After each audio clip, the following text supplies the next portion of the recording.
About every other thing, but you don't have to be modest about it. I mean, we all know it, man. Anyway, it's good to see you, my brother. Good to see you too, my brother. Yeah. What informs your style? Where did you get your inspiration for style from? How did it all start? Well, I mean, during Choco days, I mean, we all know the TS. We go to the Catamanton. And from there, with the small money that we hand on the street, we try to do something with it when it comes to dressing. Because I always say that when it comes to fashion, everybody knows how to dress because nobody goes out naked. Yeah. But for me, I think it's all about character. That's why you see certain people wearing pink trousers and pink shirts. It's not everybody who can rock those colors. So it's character, and it started from Choco days. Wow, Choco. That also brings me to my next area that I want to focus on. Choco is, a community, a fishing community in Accra, the place where your story began.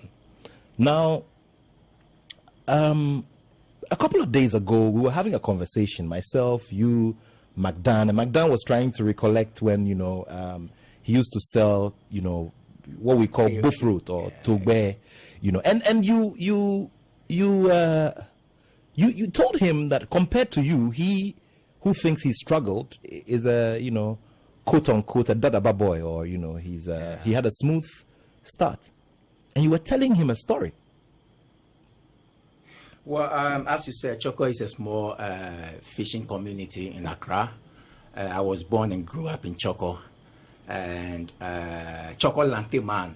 That's how we call it, because you have Choco Tea Garden, you have Choco Chemwena, and I mean, I was born in Choco Lante Man. That's where, I mean, the ghetto. When we talk about the ghetto, that's Lante Man.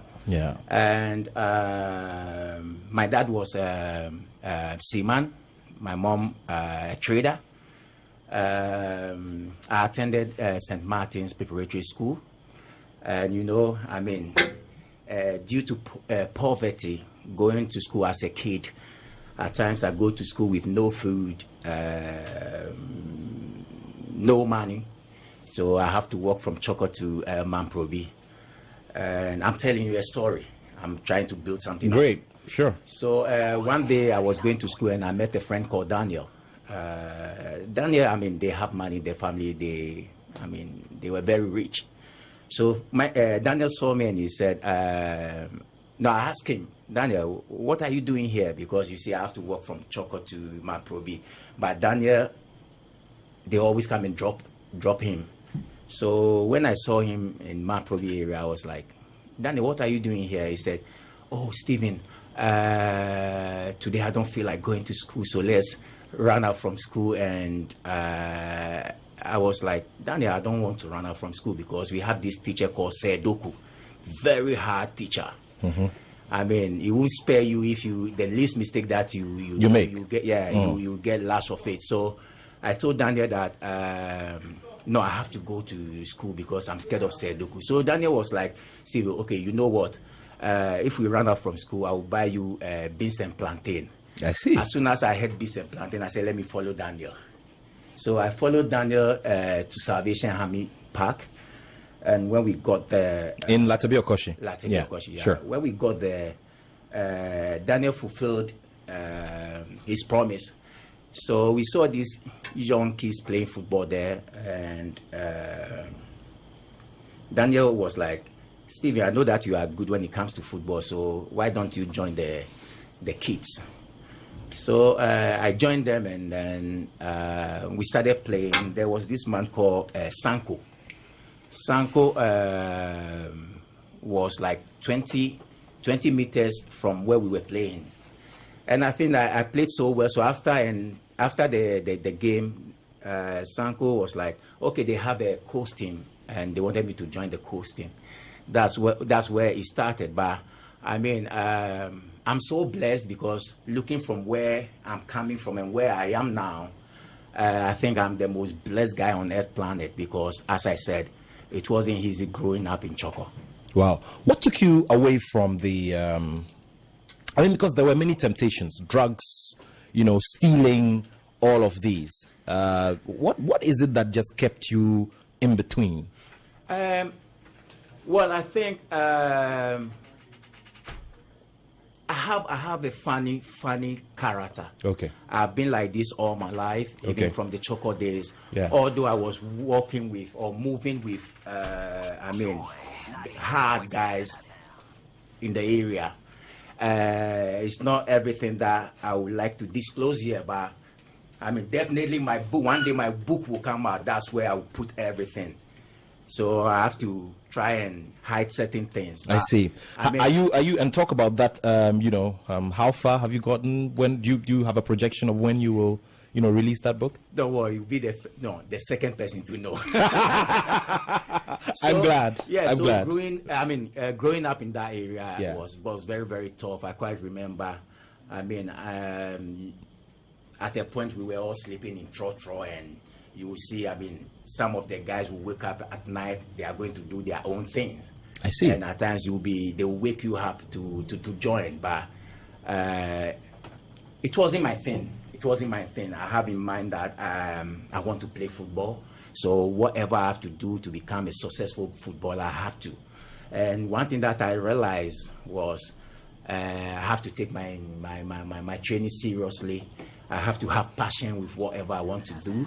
And that's what I did. And today, sitting here as Steven Appiah. The rest has been history. Well, if you just joined us, this is a conversation with the inspirational ex-captain of the Black Stars, Steven Tornado Appiah. First captain to qualify the Black Stars to the FIFA World Cup back in 2006. But years and years before that, there were loads of trials and tribulations. There were big moments, there were low moments, and we're trying our best to bring you all of that between now and the top of the hour, 2 p.m. My name is Nathaniel Atop, and of course, you can send in your messages. Remember, it's 0244-340-437.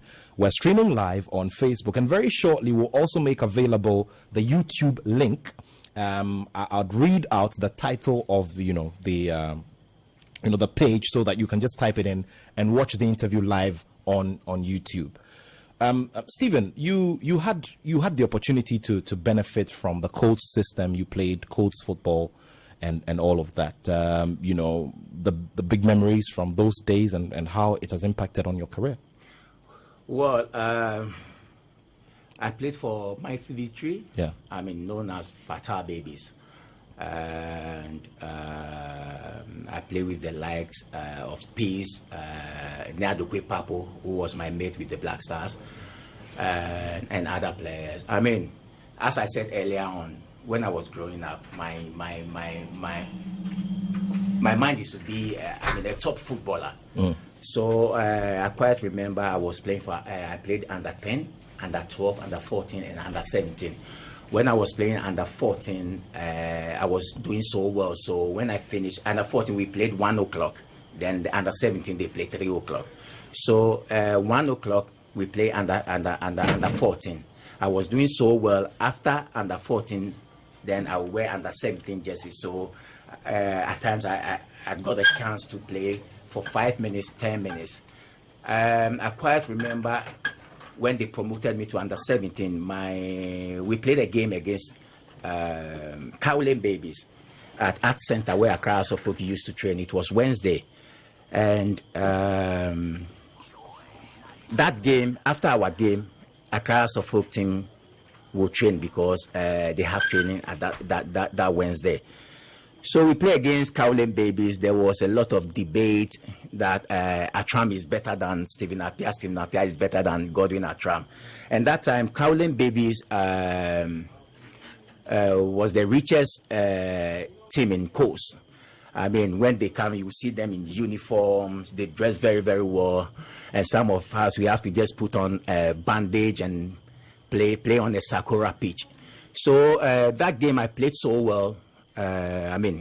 Cowley, they have Kobot, Emmanuel Boateng as a goalkeeper. You have Dankwe, Christopher Pelete, Kolo, we call him Kolo. You have Lai Kingston, Godwin Atram, Aziz Ansah, Asasi J, all these players. So it was a difficult match, but I think Steven Appiah did his magic. I scored the first goal and the last goal. We beat them 3-0.